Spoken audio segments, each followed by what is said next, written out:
দেশের পরিবর্তিত পরিস্থিতিতে পরিবহন সেক্টরে দখলদারি, চাঁদাবাজি ও নৈরাজ্য বন্ধ করে শৃঙ্খলা প্রতিষ্ঠায় ইতিবাচক পরিবর্তন চায় সাধারণ মানুষ। জনপ্রত্যাশা অনুযায়ী সেই পরিবর্তনে বড় ভূমিকা রাখতে চায় বিএনপি। দলটি জানিয়েছে, বৈষম্য বিরোধী ছাত্র আন্দোলনে স্বৈরাচারী আওয়ামী লীগ সরকারের পতনের মধ্য দিয়ে রাষ্ট্রে যে ইতিবাচক পরিবর্তনের সূচনা হয়েছে, সেই পরিবর্তন আনতে সড়ক পরিবহন মালিক শ্রমিকদেরও সক্রিয় অংশগ্রহণ ছিল। দলটির দাবি, আন্দোলনে অংশ নিয়ে শুধু জাতীয়বাদী শ্রমিক দলেরই ৩১ নেতাকর্মী প্রাণ হারিয়েছেন।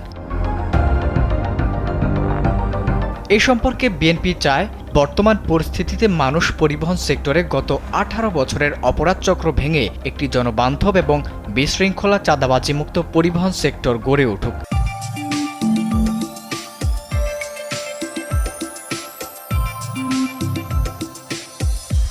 বিএনপি-পন্থী পরিবহন নেতাদের দাবি, তারা কখনোই দলের নাম ব্যবহার করে কাউকে চাঁদাবাজি, বিশৃঙ্খলা, অপকর্ম করার ন্যূনতম সুযোগ দেয়নি। দলগতভাবে বিএনপি সবসময় এসব কর্মকাণ্ড থেকে দূরে থেকেছে। পরিবর্তিত পরিস্থিতিতেও তারা পরিবহন সেক্টরের সব ধরনের বিশৃঙ্খলা, নৈরাজ্য থেকে নিজেদের দূরে রাখতে চান। দলের অজ্ঞাতসারে কেউ কোথাও এ ধরনের কাজ করলে তাদের বিরুদ্ধে কঠোর সাংগঠনিক ব্যবস্থা নেওয়া হচ্ছে। এক্ষেত্রে বিএনপির অবস্থান জিরো টলারেন্স বলেও জানান তারা।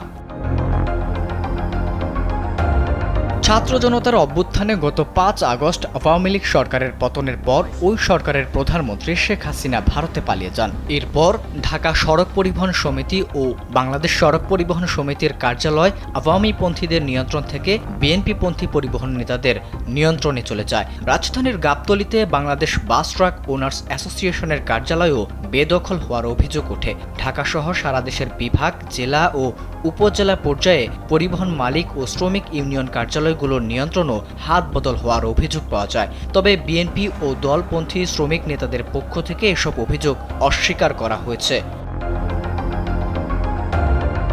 অপরদিকে বিএনপি চেয়ারপারসনের বিশেষ সহকারী এবং জাতীয়বাদী শ্রমিক দলের সমন্বয়ক শিমুল বিশ্বাস কালবেলাকে জানিয়েছেন, বিএনপি কোনো দখল বেদখলের সঙ্গে সম্পৃক্ত নয়। এছাড়া কোনো জবরদখলকেও সমর্থন করে না এবং বরদাস্ত করবে না। পাশাপাশি বিএনপির পক্ষ থেকে দখল দলীয়করণ বন্ধে কঠোর নির্দেশনা আছে। আবিদ হাসান, কালবেলা।